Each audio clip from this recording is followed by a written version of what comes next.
more than enough to take me over. So that's the persistence that I'm talking about. You showed that and your life.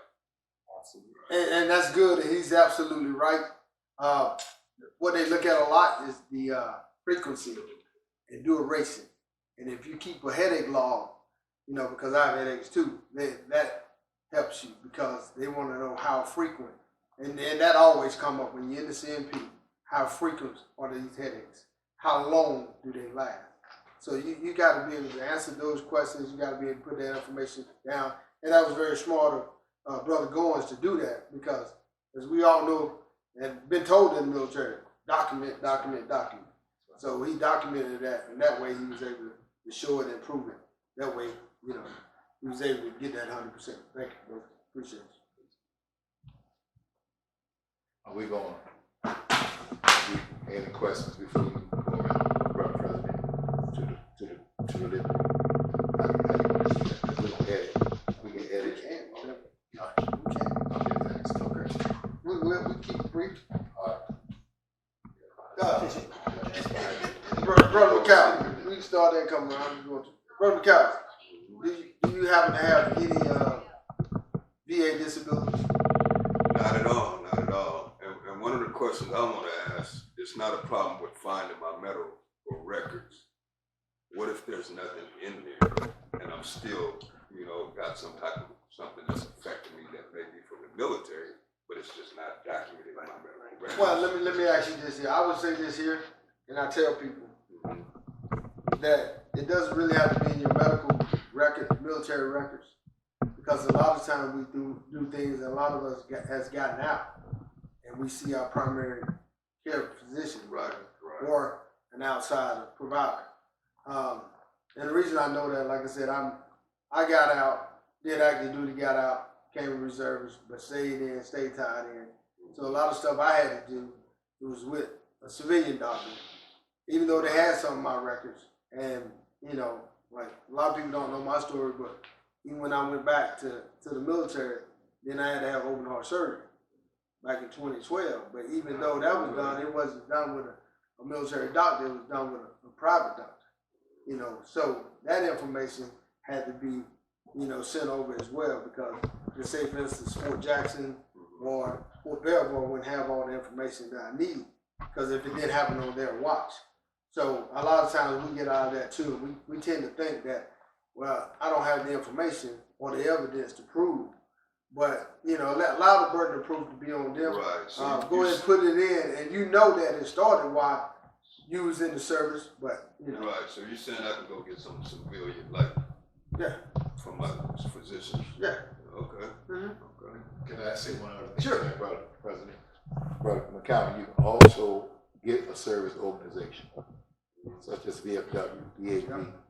You get one of them organizations, put in your paperwork with them. They will do all the research for you as far as your medical records and things such as that.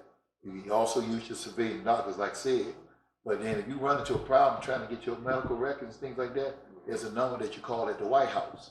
And it's funny how when you call them people, now all of a sudden they can find your medical records. Right. So there's a number that we had. I just had a brother, he's getting ready to get back paid, made him 100%. He's not a part of this brotherhood, but he's a part of the military. He's a veteran, so he's a part of the brotherhood as being a veteran. And it worked like magic. Okay. All right? So they have a way of losing, but they have a way of finding stuff too. Right. Johnny. Yes. McCall, are you finished first? Yeah, I'm done. Johnny, you have anything to say? Yeah, I'm unspec for Kaiser, and you just have like as Goins said, you have to be persistent.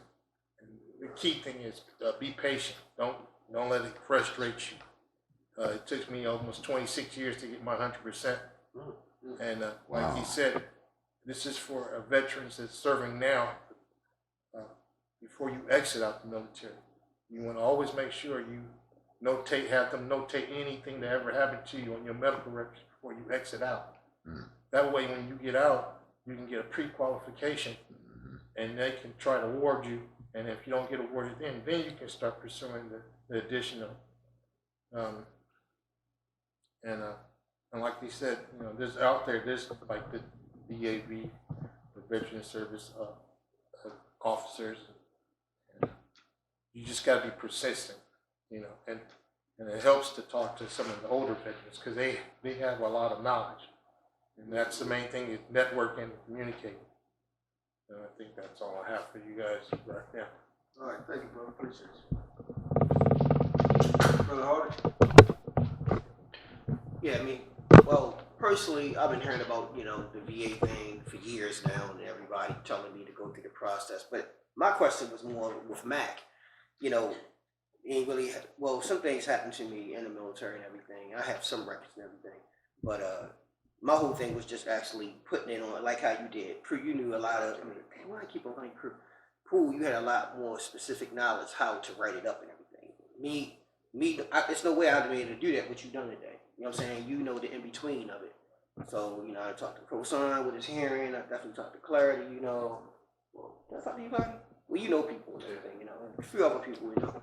So that's my thing. And I'm glad I came here because I just wanted to go through that process. And what I see out of it is definitely the longevity of it. Don't give up. You know, I think definitely I should get some stuff from the military. You know, I don't know how much, whatever, but I know I got some issues definitely from the military. You know, and it's affected me as a man. My military career definitely. My police career is kind of shaped me who I was and things I dealt with stuff. You know, it's been that way.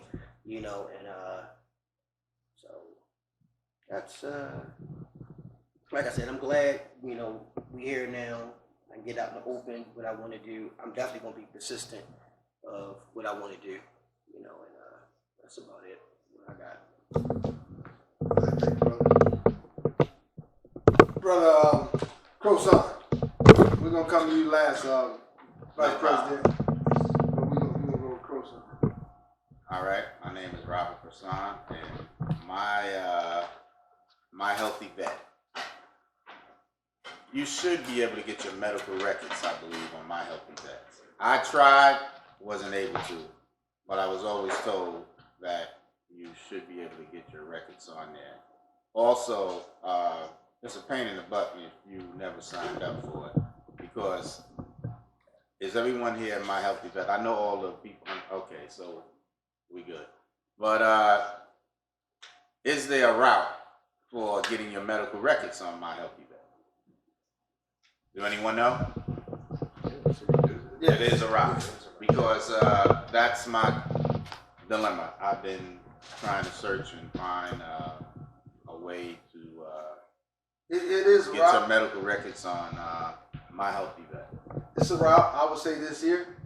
Don't allow it to be the only route or the only way. Okay. Let it be a route or an option. Okay. Like I said, we still have those numbers. You still have va.gov, you know, that we can actually reach out, you know, talk to people. And as who alluded to, you know, we need to get that number at the White House or whatever.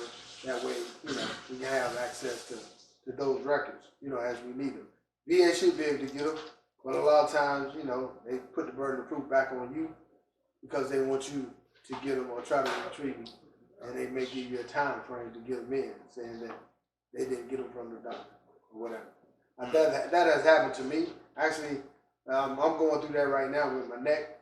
I just had a CMP, and they had asked my chiropractor and my other doctors, my orthopedic doctor, about my neck and my back. And I got a letter the other day saying they had a receipt. Well, after talking to my doctor said that they already sent it over to me. So, you know, sometimes you just got to do the legwork. I mean, you know, and they may say they don't have it or don't get it or whatever, but you just got to be persistent, like you said. Keep going and just make sure that you have it. I think Mike C is going through some of that now on the Social Security side of the house, but, you know, just be persistent, bro. One thing I would like to add to that, one caveat, is on My Healthy Vet, right?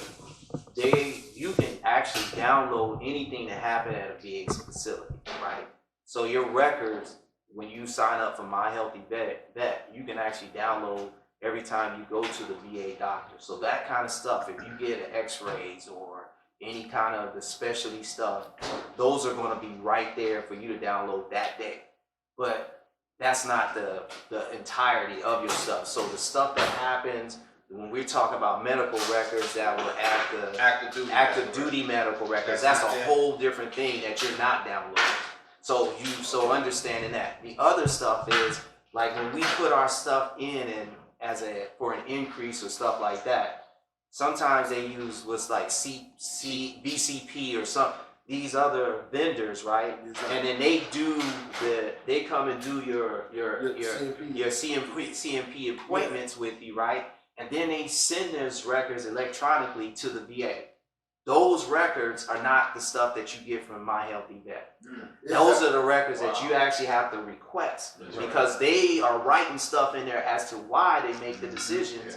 And that's the stuff that you need to help you fight for the next that increase. And that's a whole different process. So it's not one big thing to get your medical records. It's all of these things. Right? So I'd like to clear that up. Let me say something. Go ahead, you got something you want to say something? You can request for your medical records because I work for one of my jobs when I first got out the military. I was the one that updated all the medical records into the data form. That was my first job when I retired. I worked there for about 6 months. And so you request for them for the National Archive of Military Records. It's in St. Louis. Look it up. Yep, in St. Louis. You request for it, and then all you do is you download it, fill it out, and you send it in, and that's where all your medical records are. They have like 4 big warehouses of doggone medical records, miles of them. That's what the active. And it must be in writing. You have to do a written request. You can also request those records before you can get out the military as well. Have them sent to you on microfiche. I don't know if they're doing it on this now, but back then it was on microfiche and an actual copy. All your whole buildup of medical when you went to sick call from the time you went in to the time you joined the military. Yes, all this stuff is uploaded. We had to upload everything.